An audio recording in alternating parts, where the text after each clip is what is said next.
Good evening, our viewers. Good evening, our viewers. We want to welcome you all to the Blaze podcast. It's another Monday. What did just happen?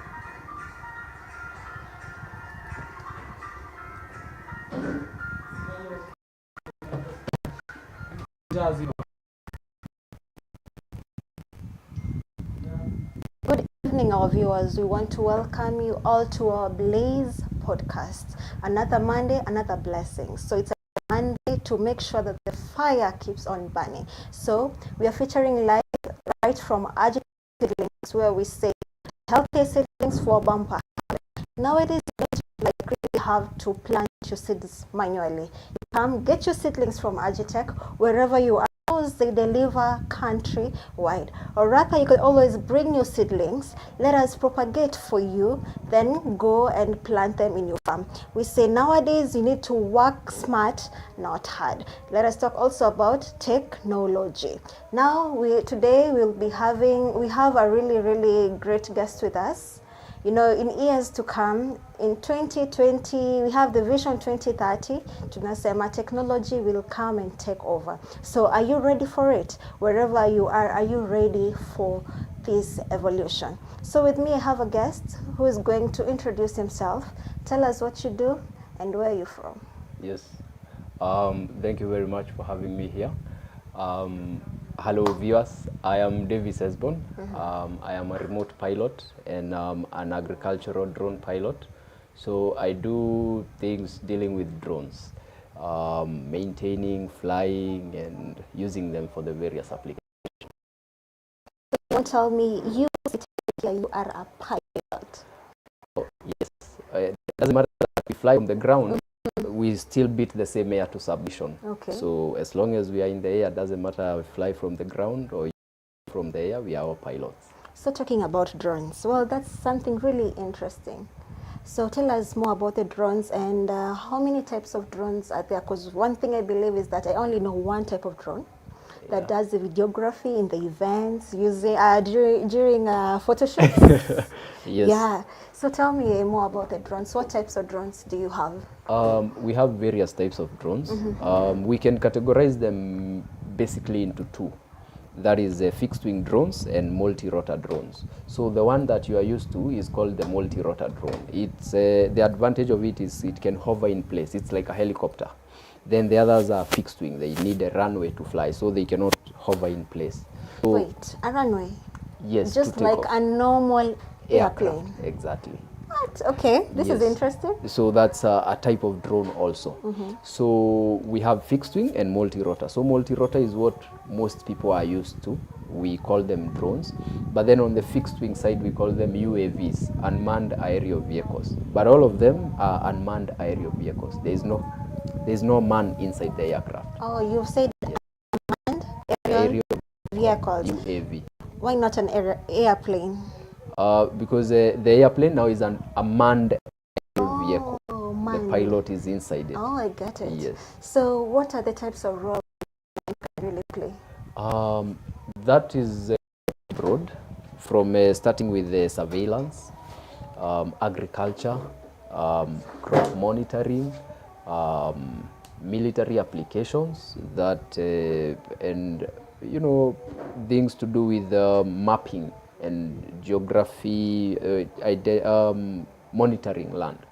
So we have, if we were to talk about surveillance, you can use them in tracking activities in a certain area. So the drone just takes off, is always in the air, like military uses that a lot. So we are just circling there, just checking out what you are doing. That is surveillance. So you want to tell me that we can use drones in technology?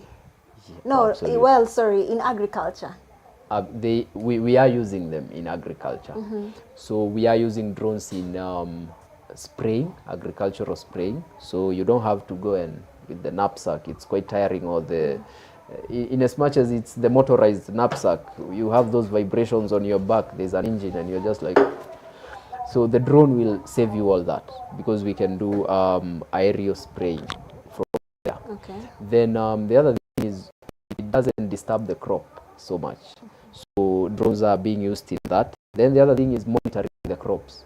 Kuna ile you have to go around your crops checking them out. Now the drone can do it and use the data and tell you pale unahitaji calcium imekosekana. Pale unahitaji mimea pale imekaa ni kama inataka kubleach. So nataka kuniambia ni kama daktari lakini ana fly. Exactly. Oh. Why is agriculture it really seems interesting. Yeah, agriculture is pretty cool when you have technology in it. Gen Z, umesikia, agriculture is cool. Let me tell you one thing. You'll never hear your parent telling you ati uende shule ukuwe mkulima. But si lazima uende shule usome ukulima. We have people like Esbon who is here, who is going to train you and work with you through technology in agriculture. So about agriculture, you have said that you can always use the drones in spraying. So my question is, does it really know where to spray, or is it monitored, or is there sensors? I don't get it. Maybe you can guide us through it. I see you have the glimpse of it. Yes. We have a lot of sensors involved. Oh. So it's about precision. For us to achieve this precision, the drone must know where it is. So in fact, this operation is usually autonomous because computers are a little bit more accurate than the human element. You'll be flying and then you sneeze and you're like, Hachu! Then your drone flies off the course. So when this drone is flying, it's autonomous. So what we do when you tell us, this is my land and I want to use drones. So we map it out. So we go all around the farm, we map it out. We map out the obstacles, the waypoints. So shamba yangu is from here to here, this way. Then after that, we come up with the pattern we want the drone to use. Do you want it to spray like this? Do you want it to spray like this? Do you want it to spray in a zigzag? Now that depends on how you've planted your crops. So you can optimize them, the movements, to match how you've planted in rows or however you've done it. Then after that, you set the parameters of how do you want this spraying to be done. How much consumption are you expecting per acre? So you use that. Then the drone, once you feed them with all that, you press a button, then you slide to execute. Then you sit back and watch. Oh, that is interesting. Yeah, you watch the magic. So you just don't have to like really get into their work. So you just get there, sit down like a boss. So you have to first set the details. Yes, mapping the details and planning your field. Then you let it to do its job. It just does its job all the way from beginning.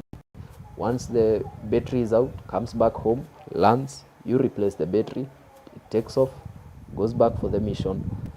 Once the pesticide, herbicide is out, comes back home, you refill, you keep going. Hakuna kuchoka hata kidogo. Hey, kama wewe hujaingia kwa ile ukulima, I tell you, you're missing out a lot. You said that the drones might be more precise than human beings. So does that mean that it will get to a time where drones will come and take over, technology will come and take over?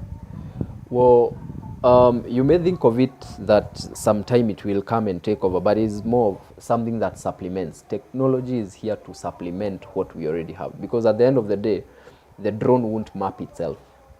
There has to be the human element doing the mapping, the human element deciding that I want this drone to go in this pattern. So in as much as the technology is coming up to replace the human, it's here to help the human so that the human can focus on more important things. Now, you don't have to focus on walking around the whole shamba. Now you can focus on identifying, if I see this color in this region, what would that be? So the technology is here to supplement what we are doing. Replacing us completely, well, unless you talk about the spraying in some aspects. Okay. But if you think of it, when motor vehicles came, when any form of automation comes, people feel there are people being left out. But we cannot fail to go forward, but to attach nyuma. So we have to move with the time. Yeah. We have to move with the time. And actually, you see, years to come, we'll now be having our current generation there. Yes. And one question we should ask them, are they ready for it? Are you guys ready for 2030? Are you ready for the coming years? Are you ready for this type of technology?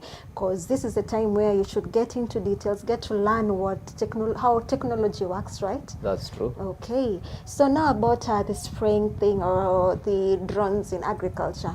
So can anyone afford it? How affordable is it, starting from the small-scale farmer to the large-scale farmer? Can either of them use it, or it's just meant for just the large-scale farmers? No, actually, we've created a balance between the two. So it's a very good question, whether is it sustainable for the farmer. Yes. So what has happened is the manufacturers of these drones have come up with different types of drones that will give you different performance. So if you have a large piece of land, you can use a bigger drone. Oh. So we have the bigger drones and the smaller drones. So we have all the way from 10 liters all the way to 50 liters. So if you have 50 liters, that thing does a whole 5 acres or 10 acres in a very short period of time. Then if you have the 10-liter one, it can do an acre in maybe like 10 minutes or 15 minutes. So it has that capacity of carrying 10 liters. 10 liters of pesticide, herbicide. Okay. But now that's the smallest. Uh-huh. That's the smallest. That's the smallest. Yeah, 10 liters is the smallest. So what's the maximum amount of? Right now we are heading almost to 70. 70. The one we have right now locally here in Kenya is up to T50. That is 50 liters. 250 liters? No, 50. Oh, it's called the 50 liters. T50. Ah. 50 liters. So if the 50 liters is the payload, it means the drone takes off with around 100 kgs, because you have to put into consideration the weight of the drone, the weight of the battery, and all those things. Yani, you have modified the small drones that we know to something that can carry 50 liters. Yeah, absolutely. Drones are getting bigger and bigger and more powerful, and actually getting smarter. So they are getting to do these things by themselves. So they are becoming more autonomous. You can actually operate 3 drones with 1 remote. Oh, 3 drones with 1 remote. Okay. Yes. So I have a big chunk of land. Let's say 100 acres. I have maize, and I want to spray pesticide, because let's say, or insecticide. Now, when I'm doing my insecticide, I want to do it as fast as possible, because number one, we spray in the morning hours. So the drone also has to spray within the morning hours, and I want to cover my land quickly, so I can use 3 drones at the same time on the same land. So if each drone is covering 30 acres in an hour, I can do in an hour 90 acres if I have 3 drones. So I can clear the chunk of land in the morning session. So now talking about the morning session, now let us talk about the weather conditions. Yes. So assuming like, let's say it's a rainy, let's assume that we have the rainy season. Yes. Does the rains or the hot weather affect the drones while it's up in the sky? That's a good question. Matter of fact, the weather affects the medicine more than the drone. So the rain will affect the medicine more than affecting because this drone is number one water resistant. So hata ikinyeshewa, once you're done with your operation, you wash it with the car wash. Unaipiga maji. Ni kama tu gari. Unaipiga maji vizuri sana. So it's waterproof. Yeah. So the thing is, why would you spray in the rain and the medicine will be washed off immediately you spray it? So the reason we don't use it in the rain is because of the medicine. The other thing is during heat. Like for instance, when you're spraying pesticide or insecticide, those animals, immediately there is joto, they run away. So you will be spraying things that are non-existent. So that is not the smartest of things to do. Okay. So we try to spray early in the morning, late in the evening, when there is not so much of wind, ili pia usipigie neighbor yako dawa. Yes. Okay. So that you can have that precision. You know, we had the issues, we've been trying to use aviation in agriculture. So kitambo we had ndege zilikuwa zinakuja za kupiga dawa. But what used to happen is yes, an aeroplane. Okay. So it's equipped with a spray tank and nozzles all across the wing. Kwani mimi naishi dunia gani ha? Inakuja fly, inapiga shamba, ngano ama whatever. So what people used to do, mimi ni jirani ya huyu mtu mwenye ako na hiyo shamba na najua kwake ako na ngano. So unaona kwa fence na mimi naeka ngano. Ili ndege yake ikikuja akipiga akienda kuguka hivyo ananipigia pia mimi kada. So hao watu walikuwa wanapigiwa dawa ya bure. Now for the drone inakuja mpaka kwa boda yako. Pigi neighbor. It is precise. It is very precise. Okay. So mambo ya jirani kukuja akuwa anadoea dawa yako. Imeisha. Na walikuwa naangukia sana. Vizuri sana. Unajua sasa ndege yezi piga kona. Lazima kwanza iende alafu irudi. By the way yezi unakuwa umepigiwa hapo eka zako kama 2 ama 3. Oh Lord, this is really interesting. So now talking about agriculture bado umesema you guys evolved the drones, right? Yes. So my question is, when did you realize that we need the agricultural drones to be modified, or rather to be created for the farmers? Or what gap did you realize ilikuwa hapo in the agricultural sector to a solution? Good question. So the first approach was, how are they doing what we are doing in the past? How are they doing it? So it was something they were still doing. They had to spray. But now you have to use a tractor. Tractor lazima ipitie shamba. So you have to either leave roads in the shamba, and then the tractor has a lot of disturbance. Like inapitia ndani ya mimea. So hata mimea ingine ilikanyangwa, mimea ingine. With the tractor, you disturb the plants a lot. Yeah, sure. But now with the idea was, with the drone you don't disturb the crops so much. So the question was, how can we bring this technology to the farmer so that he can get this benefit at a realistic price and at a realistic mode of convenience, so that mimi kama mkulima, I want my shamba sprayed. How can I get it sprayed? So we had to come up with the right drones for the right job. So we picked from a selection of drones, from the biggest to the smallest, so that we can get a drone to serve every type of farmer. Sure. So wewe uko na eka moja, we have a drone for you. Wewe mwenye uko na eka 10, 100, there is a drone for you. So once we have that in place, we can do the operations, so that now we can take it to the farmer now. Okay. Yes. So maybe at first you can tell us the very, very first spraying that you did for a farmer. Yes. What was the feedback that you got from him or her? Was it fascinating? Well, was he or she shocked? I wish I could paraphrase what he I was very shocked that dawa imebaki. Alisema hivyo? Yes. Because now this drone, yeah, in the morning, mkulima anakuanga psych. Oh. Now saa 7 ama saa 4 akienda akunywe chai, akuja mkono inapanda hii. Ama hata jioni ameshinda the whole day kwa shamba amelima, mkono haimove vizuri. So you find that there is not haifanywi balanced in a balanced way. So mkulima waste dawa. Mara nyingine hata huyo mwenye umelipa, tuongee ukweli, sasa utakalisha mtu wa pump apige shamba yako yote siku mzima. So haujui kama atakuwa anakuambia nilipiga pumps 20, lakini 10 aliweka za kwenda kupiga kwake. So you won't know about all those things.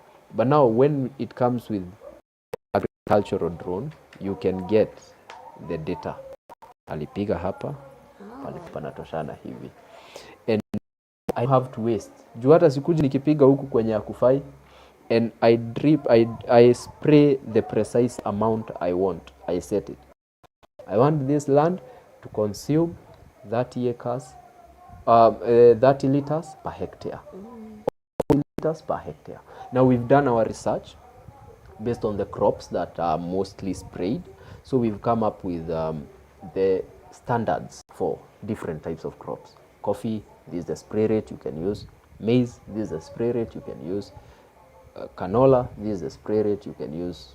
Wheat, this is the spray rate you can use. Okay. Yeah. Now once that one is in place, it goes consistently ikifika mahali kwa kupiga kona, inazima nozzles, it moves, then it starts again. Ni kama binadamu tu. Ako accurate kidogo kuliko binadamu.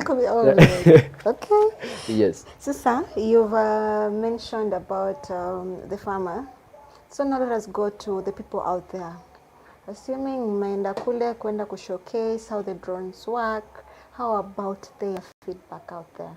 Maybe in the market, in the fields? Oh, it's sometimes it's varying. Because you know there are people who have never seen drones before. Yes.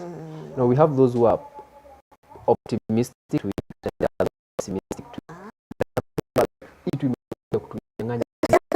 I remember that. For real? Yes, we are done with our spraying mission, and you're like, oh yeah, did a good job today. Like, it just comes and it's a man, well distinguished gentleman, and he's like, hii ndio ilikuja kumaliza sisi kazi hii kitu hata nianza kuielewa sijui ningeielewa. So that is someone who is about this technology.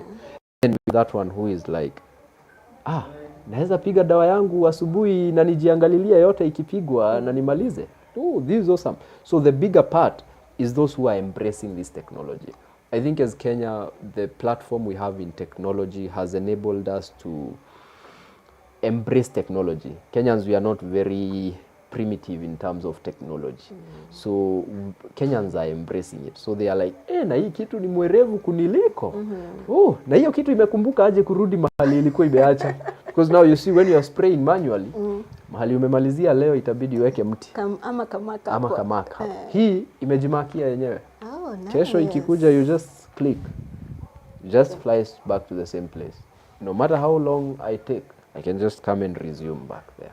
So it's ni kitu ambayo most people who are once they get experience the quality of it, there is no going back.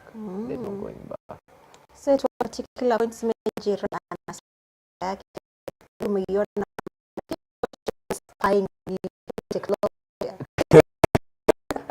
We need to embrace. Correct. Because in the spray, we have the data they collect. Your data it collects is not what you can see. If you needed to spray, you wouldn't be using such a drone. Sure. Because drone isn't equipped with high-end cameras that have a lot of zooming capacity. It's not a surveillance drone.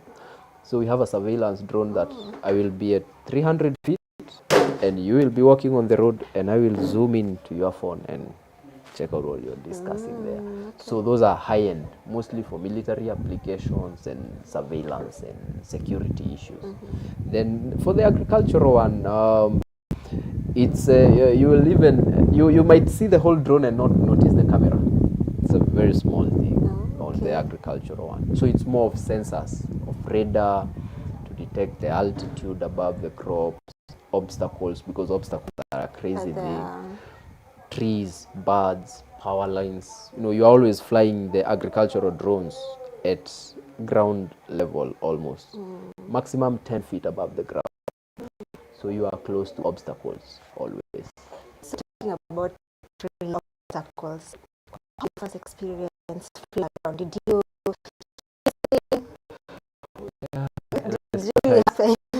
oh, that's a long story. I'm a few on it. I started RC helicopter was young back in 2010. So I fly the RC helicopter. I have always been about aviation. So when I used to fly it, I enjoyed it so much, but on this fateful day, of course, the inevitable happened. It crashed and got destroyed. But the crash wasn't so bad. So I tried to fix it and I ended up destroying it completely, thinking I'm fixing it. So it got me very agitated and disappointed in myself. So I decided I must learn about this. So the drone was yours? Or yes, you it was an bought it RC helicopter. I still remember it was a gift from my mom for good performance in back in high school. Well, I had to get determined for that specific one. I had to get that RC helicopter. So the drone flying and everything came out from passion. Yes. It's not something that you went to school and learned, but it was something that you really liked and you really wanted to know about it. I always loved drone technology. When the technology was starting to come up, because back in the 20s, that was when the normal drones that we know of were coming up. Well, drones have been in existence all the way from the 90s, but in Kenya, we were using them for military application. So from 2002, we were using drones in the AVs, surveillance, and so the commercial drones started to come in 2012, 13, 14, 15, around there. Now in Kenya? Yes. Okay. That's when, actually, it's also when they were starting to be produced in China. DJI is the biggest company making the drones. It's called Dajiang Innovations. Dajiang? Yes, Okay. Dajiang Innovations. So Dajiang is the guy. So in campus, he was making now flight controllers for RC helicopters. Okay. So RC helicopters were very unstable in the air. So he used to make flight controllers to make them stable. So his lecturer asked him, why don't you come up with flight controllers? So they started making flight controllers. The next thing, well, maybe we can make a drone. So they started making a drone. So they came up with the four-armed drone, like we know it normally today. The first ones had issues. They would fly up. People would say they flew away. Because yes, remember, it's home, it is. So it wants to go home. To China. So it gets to Makutano. So they used to get space. Okay. This guy kept improving. Now, from 2016 to 2020, it was exponential. So the growth came up very, and this guy now managed to sweep the whole drone industry. 85% of the drone industry controls it. Okay. But their drones are super good. Because once the drone is in the air, hata ukuje uisukume, it goes back to the same place. Okay. So they know their thing. So now back to the farm. You've said once you're spraying, alafu ufikishe mahali fulani, other than having the mark on the land, when you draw mark where you already gotten to, right? Yes. So do you really have to reset it again? Basically, we call it continue. So once you press continue, does it really continue, or you have to it shows the data. Okay. It remembers all the data of this, what you are doing. It recovers it from its memory, feeds it into the drone, and the drone takes off. Okay. On the mission. So it first goes, and you can even recover all the way to the flight path. Ilienda ikienda aje. So I can see you decided not to fly it autonomously. You decided to do manual flying here, and I will show you doing zigzags. So it keeps all this data. So in fact, until I delete it, the fields I have worked on will always be there. Okay. So I can always go back and continue. So one thing I've learned is that it is time saving. You can also save on cash, and you can always monitor what's going on the ground. Absolutely. Okay. It's time saving. It's very time. An acre you can do in 10 minutes or 5 minutes with the efficient. Then it's cost efficient. Yes. At the end of the day, if you're saving on your consumption of these pesticides and the like, that's cost efficient. And even for labor. Yes, and especially labor, because this having to go on paying people who sometimes don't give you a professional job. So like there was an instance where a farmer had in his, you start with it's called herbicide to do away with weeds. Yeah. So his herbicide was done manually. But you see, he has already incurred the cost of buying the herbicides. Then 3 weeks down the line, the weeds are bigger than the maize. The weeds are bigger than, okay. So it means that either your herbicide wasn't, either uliekwa kiraka, kiraka umewekwa hapo, or this person either mixed it wrongly, basically hakufanya kazi vizuri. So when we came in and used the drone with now the pesticide, because that's the next one that they use, pesticide, he has already started seeing the results. He has already started seeing And the even results. we have the other manual, you have to use a jembe to get rid of the weeds. Yes. So with the drone, you'll be able to also prevent damage of the crops. Of the crops. Ah. So that you can promote better precision agriculture. Uh-huh. Yes. So now, something really interesting that you've just said. Sometimes we might have the drones fly away. Yes. Actually, I have a friend who once sasa akifanya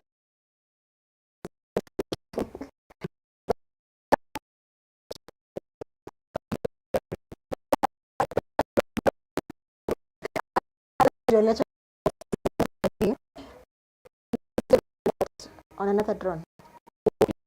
Process it afresh with another drone, but it's a little bit of a process. Yeah. Now, but it has to be exact same type of drone. So if mine was a DJI Agras T10, yours has to be a DJI Agras T10. Okay. So I can use it in that case. So what happens to the drone that flies away? Well, someone gets lucky. Someone gets lucky, that's for sure. Okay. Itaokotwa na mtu. Because rarely do they crash. Okay. They land. Oh, they land. Yes. They land successfully. The only thing is you won't know where they land. Oh. So it's if you fly the drone without setting up the parameters right. For instance, before you take off, the drone needs to know its home point. Where did I take off from? So that if my battery goes low, I return back home. Okay. If my signal is gone, I return back home. Oh, you can always tell it home. Yes, it always it's actually a button there. It's even written H, capital H, home. And once it takes off, it tells you home point recorded. Oh, now, if you okay. take off na haraka haraka and that, the drone knows home is China. So it starts its journey to China. So what it does, it's if it gets to a certain level, maybe 10%.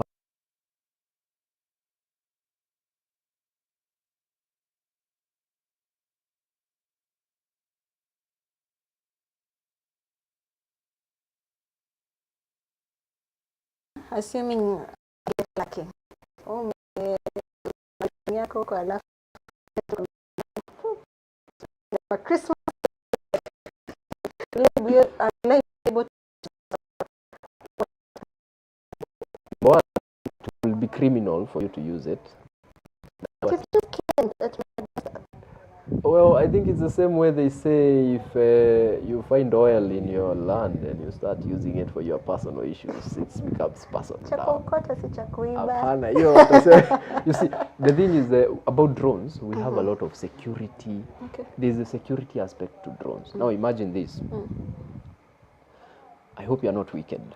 Now, think of a jealous neighbor whose plants did not do well. Oh, yeah. And I can see your plants are doing great. And the difference between you making a profit and a loss is me flying a drone over your piece of land and spraying it with dawa ya kukausha. What are you going to do? You'll do it. So we have the security aspect to it, which is what the regulator in Kenya is working on. So that security aspect makes drones a bit regulated. That's why you can go buy your own casual drone. You have to go through a process of vetting and the like, so that we know you who is operating it, how are you operating it. Okay. Yeah. So our viewers, I don't know if you ever got a drone in your compound in your high but were you able to use it? You can always type your comments hapo kwa our pages. Let us know your experience with the drones, and if you are lucky enough back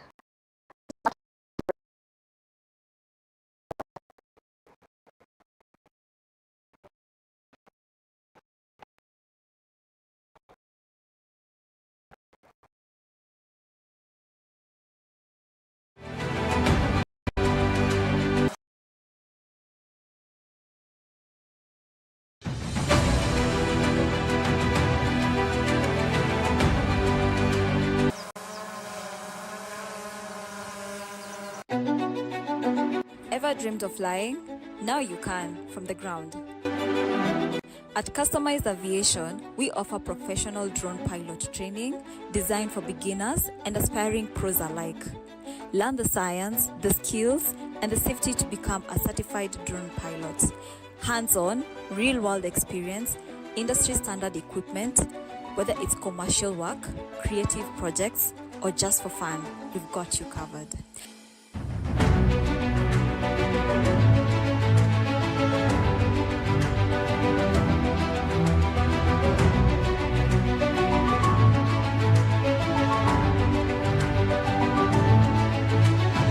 Join hundreds of successful drone pilots flying high with confidence. Enroll today, fly tomorrow. Visit our website at www.customizedaviationlimited.com to get started.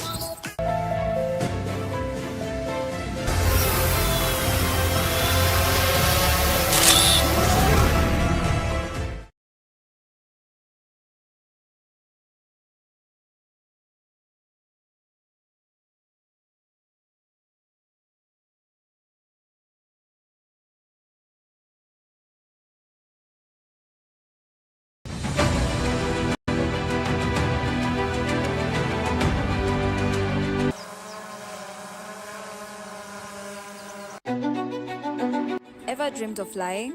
Now you can, from the ground. At Customized Aviation, we offer professional drone pilot training designed for beginners and aspiring pros alike. Learn the science, the skills, and the safety to become a certified drone pilot. Hands-on, real-world experience, industry-standard equipment, whether it's commercial work, creative projects, or just for fun, we've got you covered.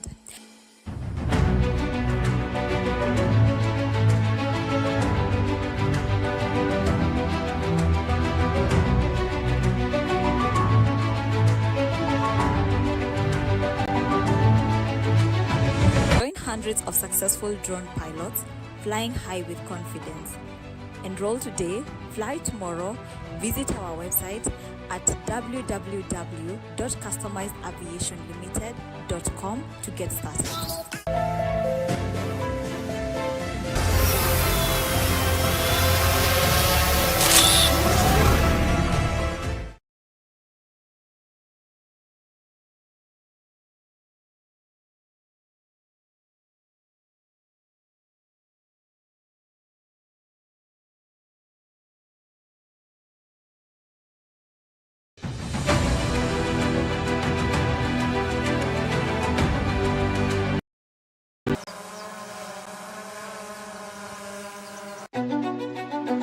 Ever dreamed of flying? Now you can, from the ground. At Customized Aviation, we offer professional drone pilot training designed for beginners and aspiring pros alike. Learn the science, the skills, and the safety to become a certified drone pilot.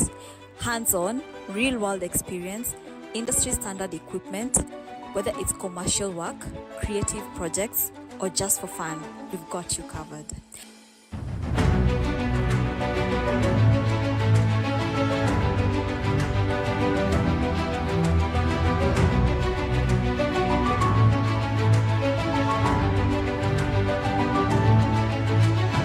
Join hundreds of successful drone pilots flying high with confidence. Enroll today, fly tomorrow. Visit our website at www.customizedaviationlimited.com to get started.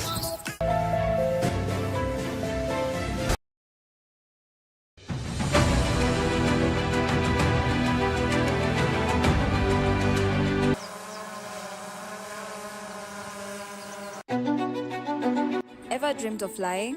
Now you can, from the ground. At Customized Aviation, we offer professional drone pilot training designed for beginners and aspiring pros alike. Learn the science, the skills, and the safety to become a certified drone pilot. Hands-on, real-world experience, industry-standard equipment, whether it's commercial work, creative projects, or just for fun, we've got you covered.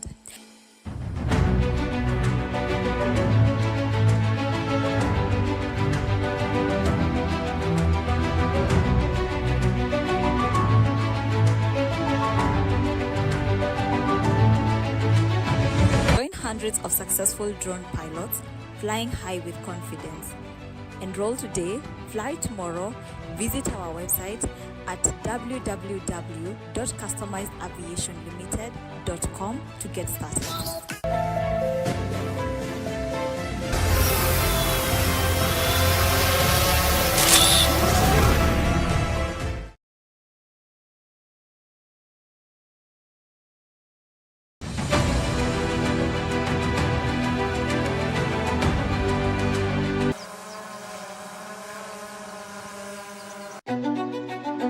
Ever dreamed of flying?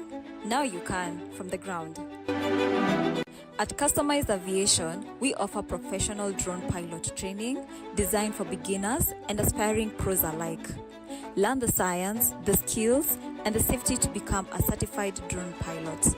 Hands-on, real-world experience, industry-standard equipment, whether it's commercial work, creative projects, or just for fun, we've got you covered.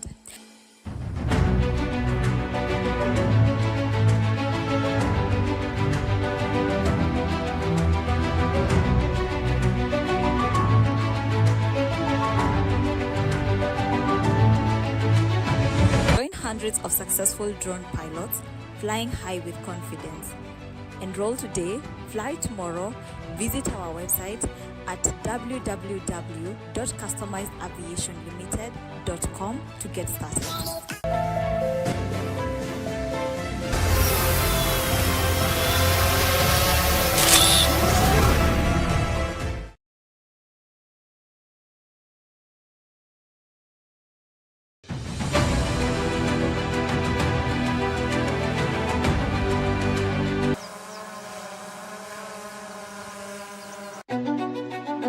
Ever dreamed of flying? Now you can, from the ground. At Customized Aviation, we offer professional drone pilot training designed for beginners and aspiring pros alike. Learn the science, the skills, and the safety to become a certified drone pilot. Hands-on, real-world experience, industry-standard equipment, whether it's commercial work, creative projects, or just for fun, we've got you covered.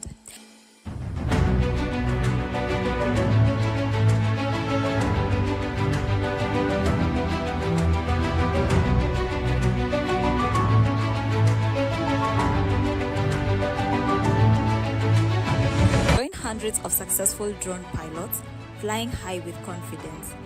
Enroll today, fly tomorrow. Visit our website at www.customizediaviationlimited.com to get started.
Welcome back our viewers.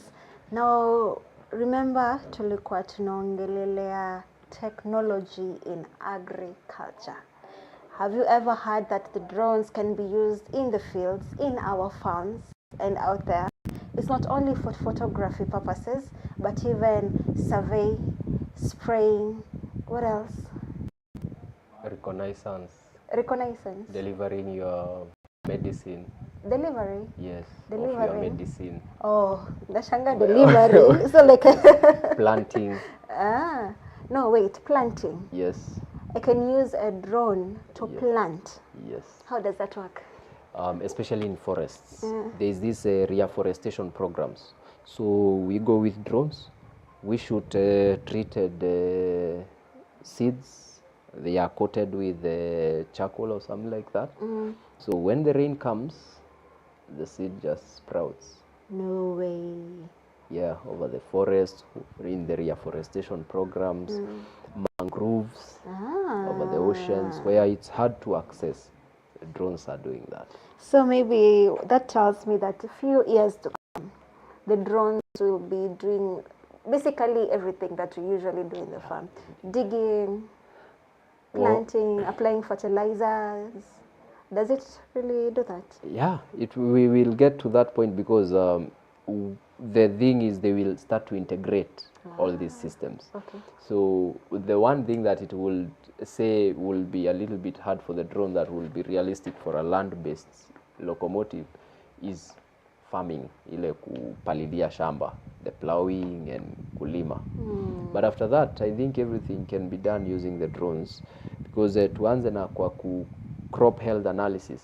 Wakuja unaangalia mimea yako mpaka siku yenye utajua hii iko ready to harvest, unatumia tu drones. Okay. You are using pictures, we go, we decode them, we give you the data.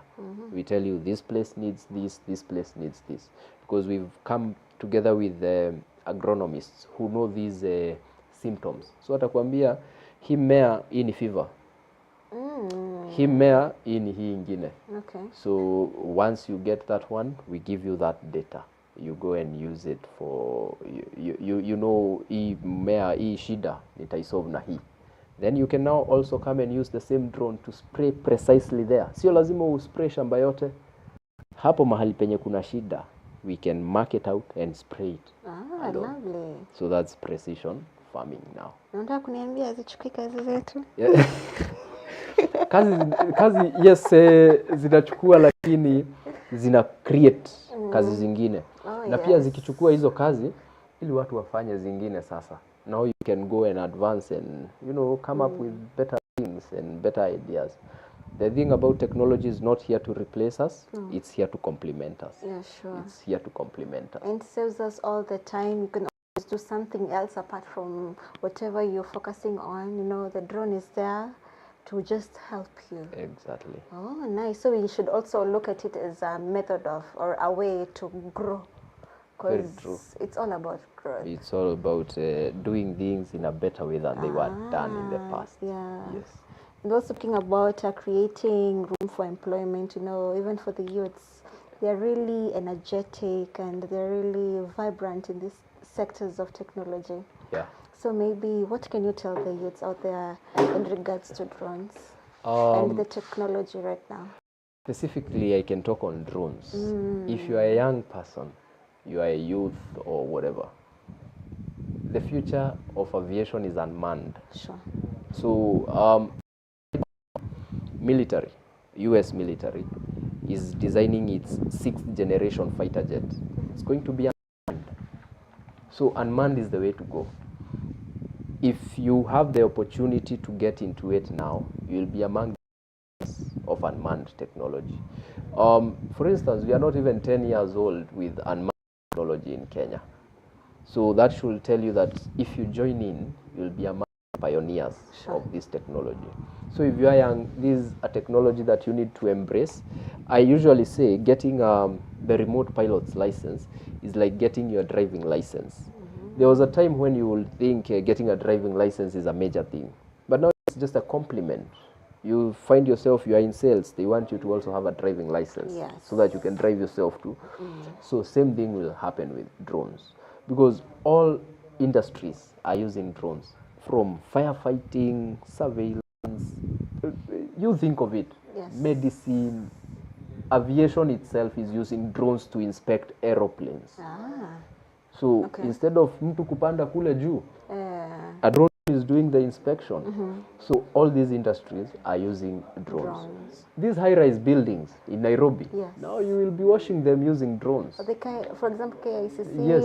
Hizo vioo sio ile mambo ya mtu kuenda hapa anashikwa na kizunguzungu. Ama unapita hapo na kamba. Yes, na kamba amejishikilia hivyo. No. We use drones. So they are coming with many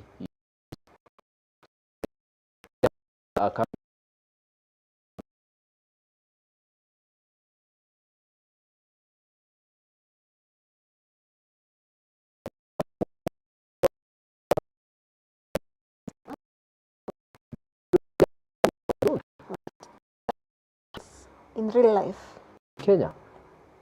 Si movies peke yake. Tutaenda huko ujionee wewe mwenyewe. Ukiumwa na nyoka haina haja ukue marehemu enda zake.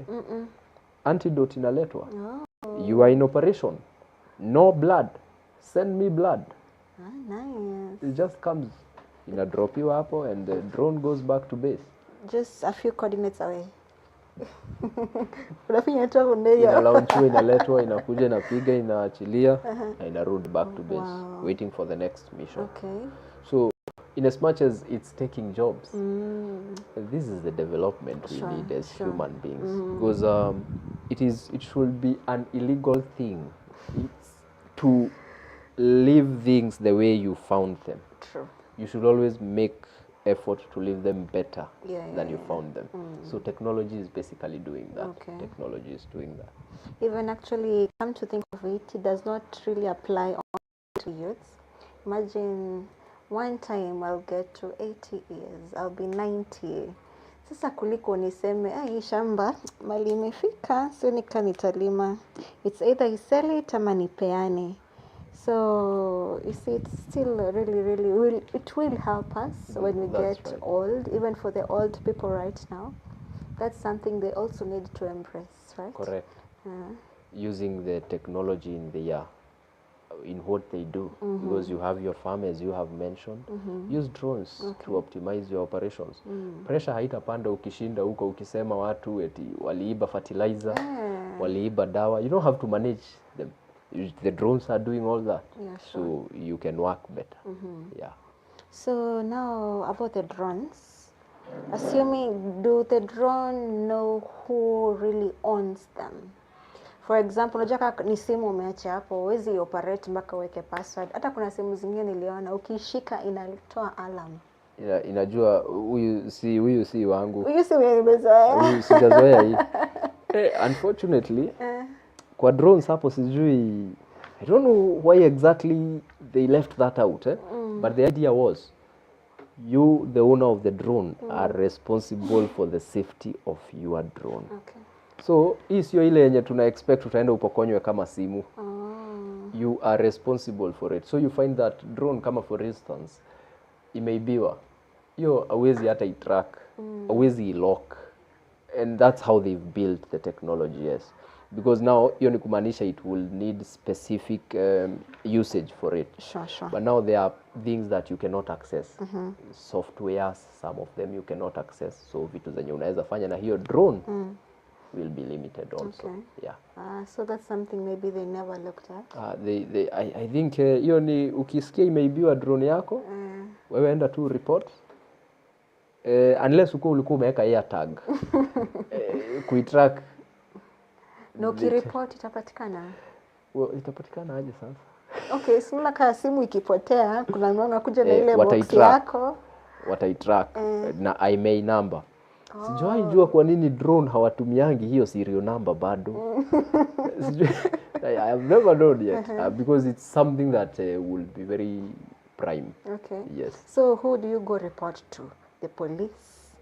Yes, first you report to the police, then you report to KCAA, Kenya Civil Aviation Authority. KCAA. So lazima uende mpaka Nairobi? Well, they have their, you can report it on online and through their systems. They have decentralized their systems. So KCAA is the regulator of drones. Huyo ni yeye NTSA wa hewa. Hiyo ndio Kenya na NTSA ya hewa sasa.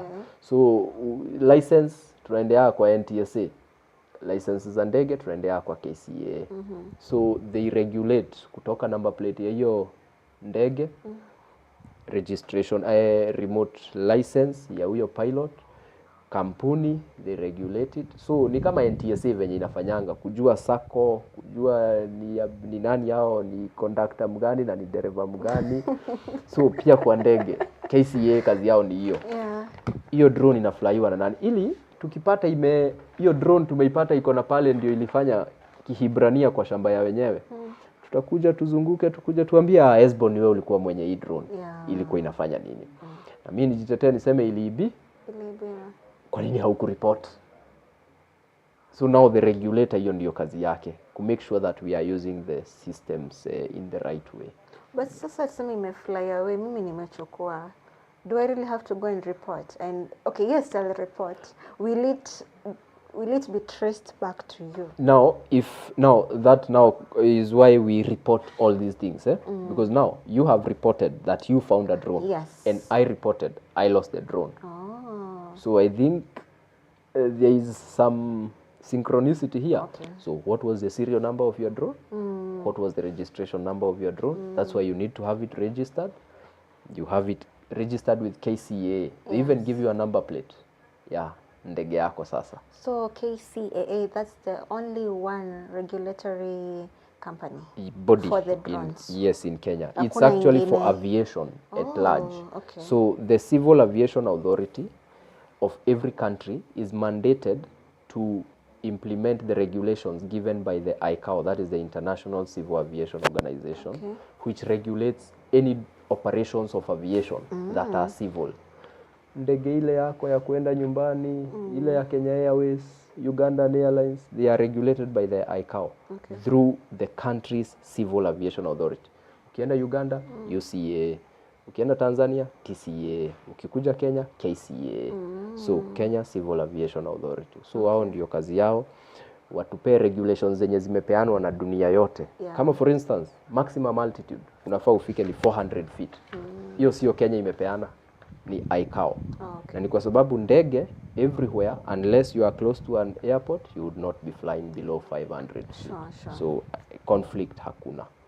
So kama a drone size inaweza beba 50 liters. You said 50 liters, right? Yes. So inamaanisha a time itafika, mtaka tu cover hapo juu aka shelter.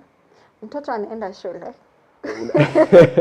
Unamtuma. Unamweka hapo ndani. Yes. You fill in the coordinates ya mahali anafaa kwenda, ni nenda na narudi.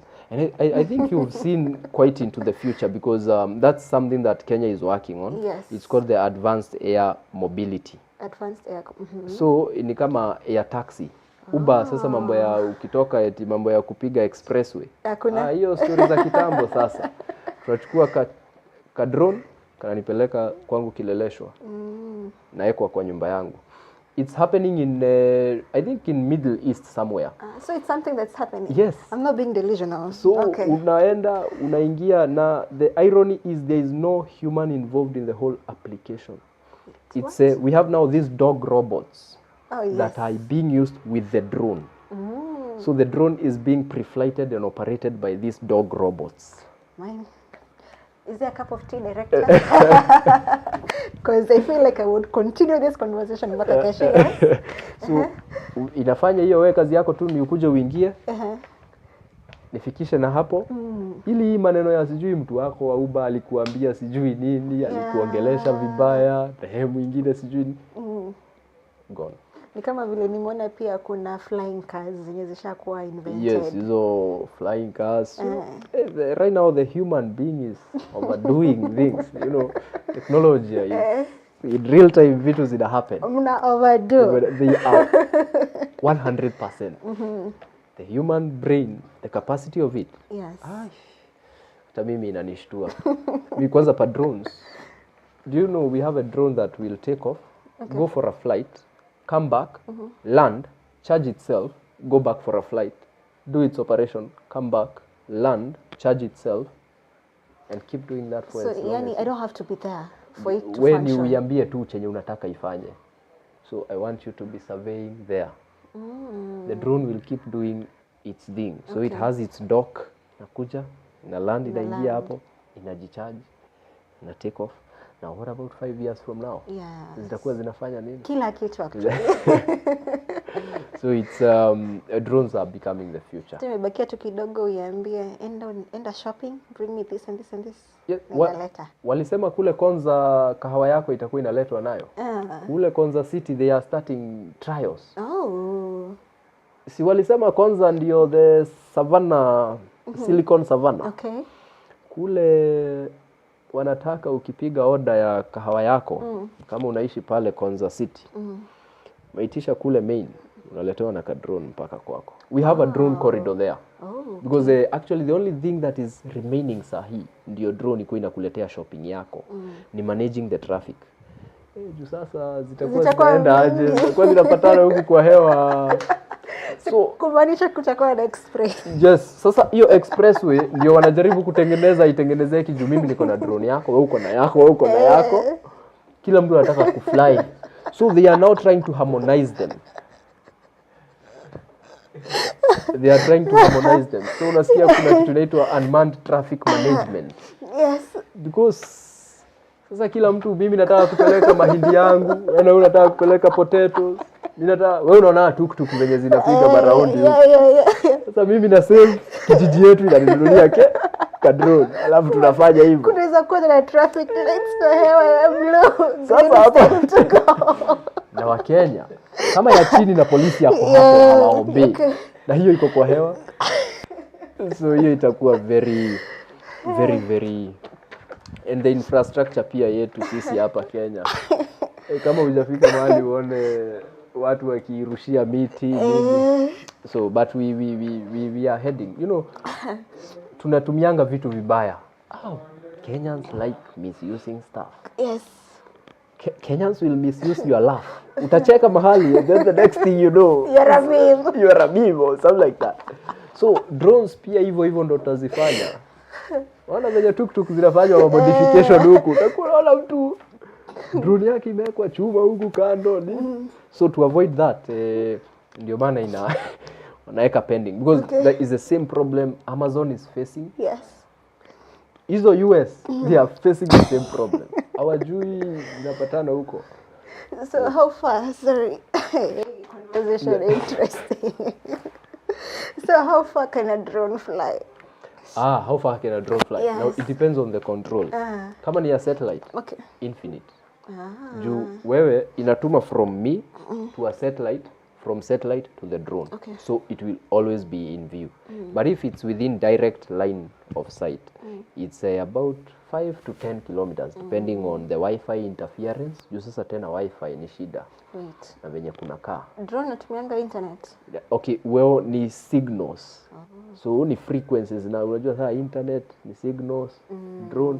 Actually they use within the same range na Wi-Fi. Okay. You will notice that hata ukienda place kuna Wi-Fi, drone experiences a lot of interference. So hata huwezi fly mbali, itaanza kuchukua signals za Wi-Fi. Serious? So what happens ikichukua signal ya Wi-Fi? Sasa hapo you are at the lucky of the drone to decide what it will do. Because now a signal, when a signal is sent, I decide what I do. Is it? You can tell me. That is telling tulia. Yes. But it's me to decide how I decode it. Labda unaniambia hivyo ni songe zaidi ama nifanye whatever. Now, if the drone decodes it wrongly, you are in the uko mataani pale. Because now imechukua signal, inaweza decode the signal as full power. Unasikia drone yako imejiweka full power. Na sio wewe umeiweka. Ni Wi-Fi ya mtu alikuwa anafanya vitu zake. Imefanya hivyo. Yes, it happens like that. Drones are, that's why in fact as a kitu ya kwanza ukikuja nikufunze nitakufunza ni unawashanga remote mbele ya drone kila saa. Okay. Juu drone inaweza chukua signal yoyote. What are you going to do now?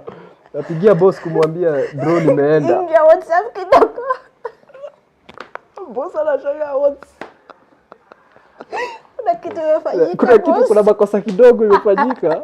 Chukua kamaji mahali uketi chini. Ni ulifanya akihibrania na ile drone. So drones, in as much as they are very reliable, they are awesome things. Okay. There's that aspect, the safety aspect of it. The safety aspect of it. So those are things we are still working on. Yeah. So assuming I want to become a pilot, can I always learn, or even before we got to that, nipatiwe maji ya kunywa. So yes, now do I really have to go to school to get to learn about the drones, or can anyone fly the drones? Very good. That's a good question. Number one, anyone can fly a drone. Okay. Actually, ni kama driving school. Unakumbuka driving school hata kuna mambo ya sijui ulipata A, B, C, D. This is the only thing that you will enjoy without having to care about your grades so much. So you must go through school because these are pilot's license. By the way, you do the same units in a pilot. Meteorology, unaijua. Flight planning, unaijua. The difference ni eti sasa instead of kusoma ndege ya ukweli kwa practicals, unaenda kwa sio ndege ya uongo. Ndege kadogo. So the units, meteorology and all those things, you do the same. So the only thing that is the determining factor is something we call an aviation medical examination. Okay. It's done by an aviation medical examiner. They are like, I think, 10 to 20 in Kenya. So those are doctors who will come and wakupime if you are fit for flight. Kitu ya kwanza ni unapimwa? Yes, ni test ingine very crazy. So lazima uwe na medical results. Good. Sio medical na sio medical kama ile ya usiende pale kwa chemist ile yenye tulikuwa tunaenda kwa chemist unamwambia akuandikie. Hiyo ni kwanza macho yako. Unaweza tofautishana green na red. Ni wao wanakufanyia the examination. Those aviation medical examiners. Oh, wow. Okay. So they test you. Kama unatumia macho ino wanakuambia sasa wewe lazima ukue na fly with this glasses. Kuna magonjwa ingine itakukataza kama tuseme diseases that limit your safe operation of the aircraft. Sasa umeshikwa na kitu kama kifafa ukifly or anything like that, or you don't have good cognitive ability, so ama haunanga reaction. Kuna kale kengine kalikuwa kakugongwa hapa kwa magoti na sijawahi jua what I was supposed to do, like but I passed. Kuna kanyundo unakuwa good, I think ni hiyo ya reflex. So kuna watu wengine they don't react. Yes. So huyo mtu unajulikana you have a problem. Unaekwa zile vitu za huku kwa roho. Really? Yes, because these are medical examination for an aircraft. Sasa imagine you are flying and you are flying in an event, alafu medical issues zako zianze ku crop up. It's crazy. But the thing about this medical ni ili tukujue so that we can tell you your limitation. Hautakatazwa kufanya jumacho hioni vizuri. Ni kama kuingia Air Force ama exactly. The Kenya Forces. Lazima it's a disciplined force. Amuko ukienda unaambiwa umekimbia vizuri lakini miguu zako na moja imeangalia kwa yetu at least hakuna vitu personal kama hizo. Zingine kama hizo ni personal sana. Unashangaa mrudisho ni kunyongwa kufanya nini? Ni vitu utaona hata wewe mwenyewe utakalishwa chini na huyo daktari yenyewe. Utaona for instance, you can decode green and red. Drone communicates in green and red. Na color. Na hiyo kama kuna kitu kuwekanga nje day one. Ndio. Color blindness now hiyo because you see aviation uses red and green. And green, okay. Red is on the left. Green is on the right. Yes. Hawezi decode wewe unaona zikiwa color the same. Mbona unawapatia leakage? Wataenda kuibia waende waseme wanajua ile ni color blind, so green iko side, red iko side. Hata kama si colors zenyewe. Lakini hautajua huyo daktari, they are very tricky. Okay. Utajua akipima hata color blindness. At the end of it all ndio atakwambia unfortunately Mr. Esbon, you are color blind. That's the one that mostly can put you out. Okay. But for the medical, once you do it, it's after every 2 years. It's every pilot. By the way, mpaka ule wa Kenya Airways lazima afanye medical. Okay. Lakini sasa yao inakuwa ni class 1, yetu inakuwa ni class 3. So the medical checkups, yes, it runs across to anyone owning a drone. Flying with a pilot's license. Oh, okay. Owning, you know, you can own but you are not flying yet. Okay. So you don't have to get the license. Lakini na wewe ukiendesha, you can own it but you cannot fly it. So the one who is flying must have that medical. What happens if you fly it na umepatikana hauna license? Ni 2 million fine ama ni 2 years. They are there. 2 million fine. Yes. You can risk your suspended. Oh. We have the out. So maanisha ni wewe ulikuwa umeenda kuchokoza nyuki. Ulikuwa umeenda kuchokoza nyuki. And after all, You will realize these are regulations. They are there to make it safe for you who owns the drone. Ili kila mtu asikue tu anafanya vitu zake venye anataka. So the regulation, hiyo licensing nayo regulatory compliance, the KCA does not joke with that. You need to get the license, go to an accredited school, you go through the remote pilot's license, you get an RPL. That's that's a license that you'll use for life. So you only need to renew it. Una renew. Sa ile medical ime expire, license yako ime expire. Yeah. You renew it. Then once you have done that, now you are a remote pilot. So when the future of aviation comes to manifest, you are in it 100%. Okay. Yeah. So to anybody out there maybe who would love to get into drone flying, the piloting and everything, maybe you can advise them on where to start and how can he or she go about it? First, you can come to us, Customized Aviation Solutions. We are a drone training organization. It's called a UTO, Unmanned Training Organization. We are also an ROC. That's a remote aircraft operators company. That means we are allowed to operate drones commercially. We are also a reseller, so we can help you get your drone after you have trained with us. So we start with the UTO. That is the training. So you come, we take you through the KCA course. That is the remote pilot's licensing course. You do it, then you do the flight hours. There is a number of flight hours that you have to log. Practical. We go to the field, we fly. Then once you have them, we come for a checkout exam. A KCA examiner is sent to you.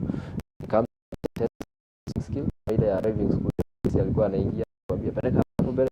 Simamisha hapo umepita. Shuka. Same thing. So you go to that. Once you pass, you get your license. Now that license is mandate to keep it to uphold the code. Ni kama ukiwa kwa barabara, kama uko na driving license, to keep left is your option. You must uphold that. So now all the regulations that we have, we must uphold them as a remote pilot license holder. Then now once you have your remote pilot's license, you can now decide, I want to specialize on what? I want to specialize on surveillance.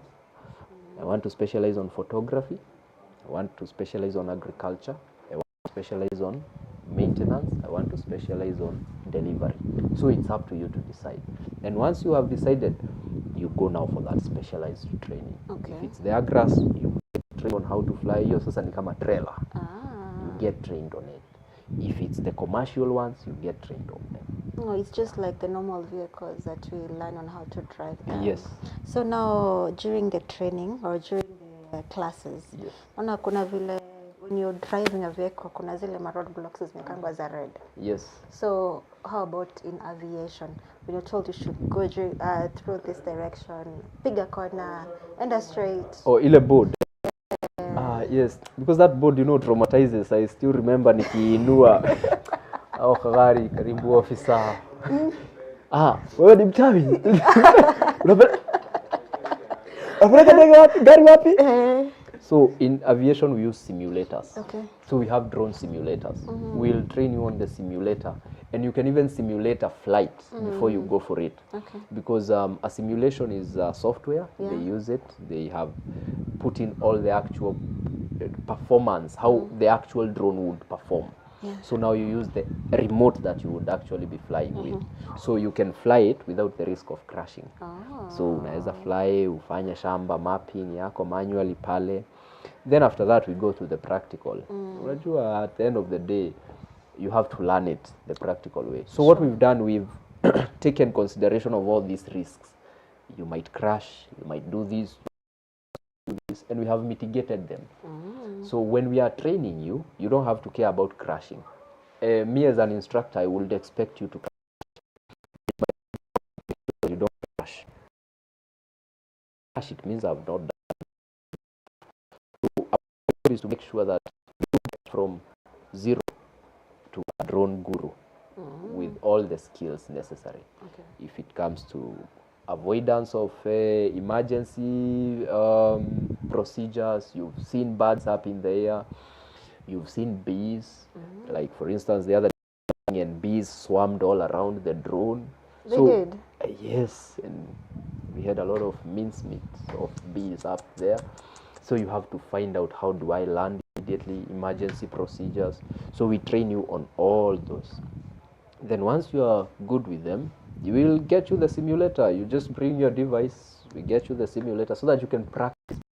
The more you practice, at the end of the day, the better you become.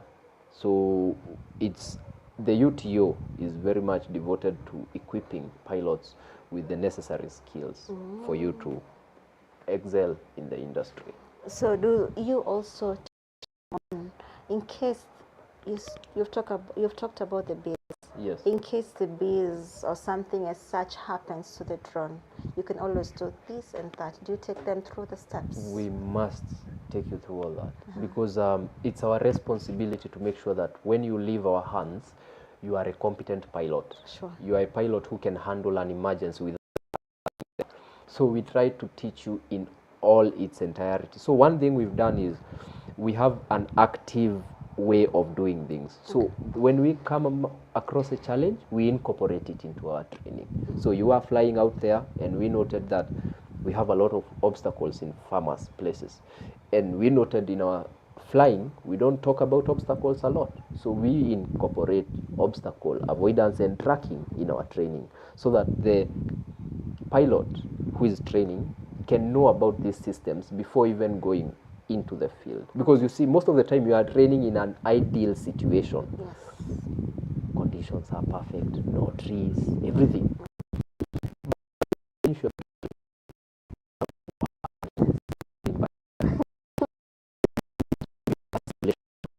It's just come.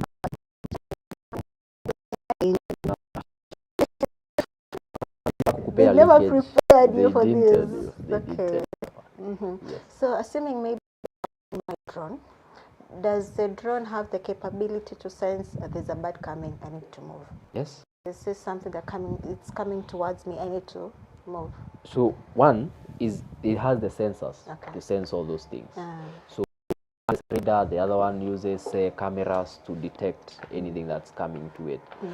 Now, the avoidance is you to decide whether you will give the drone the mandate to avoid or you will avoid it yourself. So first things, it gives you the warning. So it tells you, there is an obstacle, how close it is, and it can recommend to you the recommended maneuvers.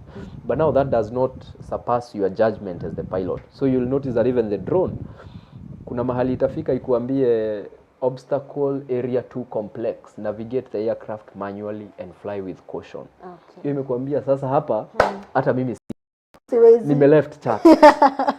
You are on your own. But now that means umeiweka kwa place yenye ni tricky. So when we get into operations, you will realize such things.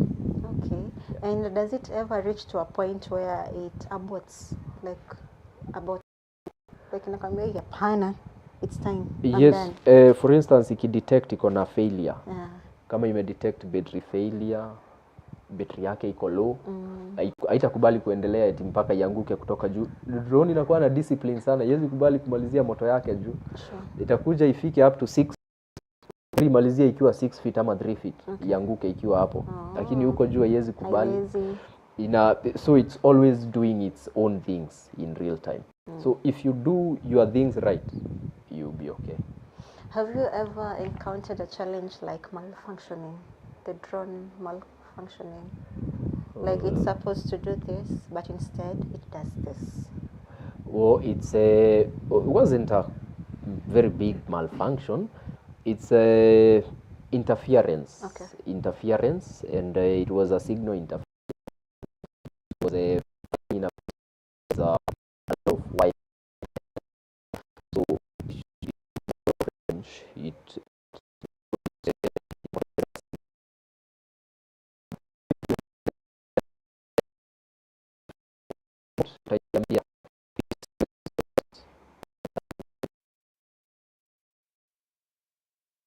isimame mahali mpaka ishe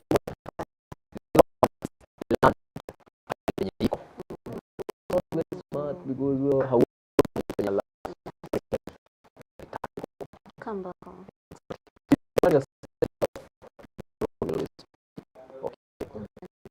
So nowadays technology may grow to some type of level. Actually, it is really fun. You always talk to the drones and listen, write something or tell it this is good for me, and it actually does it. So thank you so much for this session. Yes. Maybe what can tell someone out there, whoever is so much interested in technology, whoever has not yet embraced technology, especially the drone side of it. The time is now. Yes. The time is now to embrace this new technology because it's moving so fast. So better digitally, Wakenya walisema mambo best. Yeah. So get into this drone technology, get to learn about the systems, how do they operate, and once you have this, you will be on the right. Very interesting, and actually technology is also fun to be interesting. You can always visit Customized Aviation. Maybe you can tell them where you are located. Yes, we are located at Stone Grove Estate, that is in Mirema. That is along you go to Mirema, Stone Grove Estate. We are located there. We have our flying fields in Limuru. We also have a satellite campus in Eldoret and here in Mwea. Okay. So you can train here in Mwea. You don't have to go back to Nairobi just for your training. We have a satellite station in Mwea. Where is it located? Specific is in this area of Mutidi. We have a flying field on the other side. Okay. Yes. So whoever is in Kirinyaga, around Yes. Kirinyaga, Mount Kenya region, you can always visit this place. If you're in Eldoret, you can visit Eldoret. If you're in Nairobi, you can visit Nairobi. Okay. So it's a Customized Aviation Solutions Limited. You can follow us on social media. You can check out our jobs, and you'll see the great in terms of agricultural solutions. We are among the best in terms of agricultural solutions.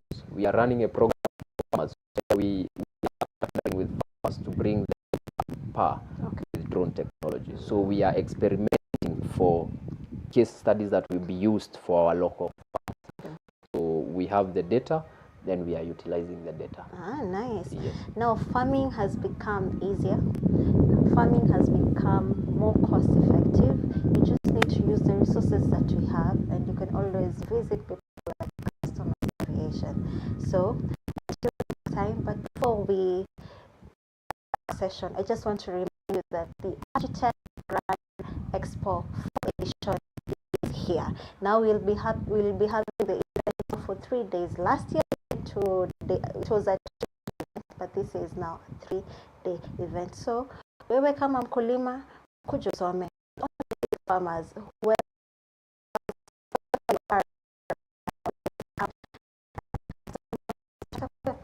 Lazima nikuwe. We meet next time. Have a lovely night. Goodbye.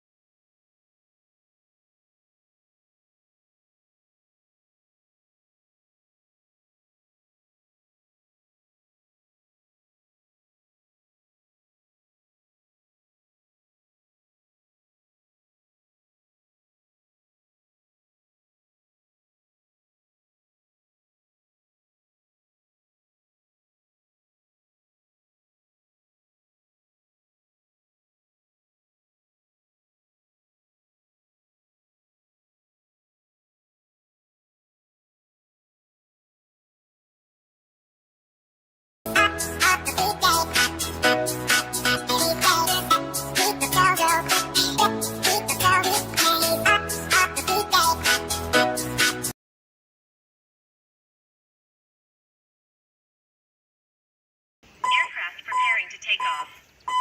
Stand back at a safe distance. Take off.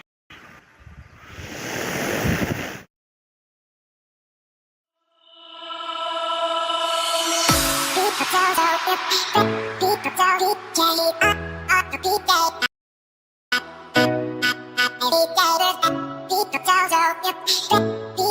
DJ,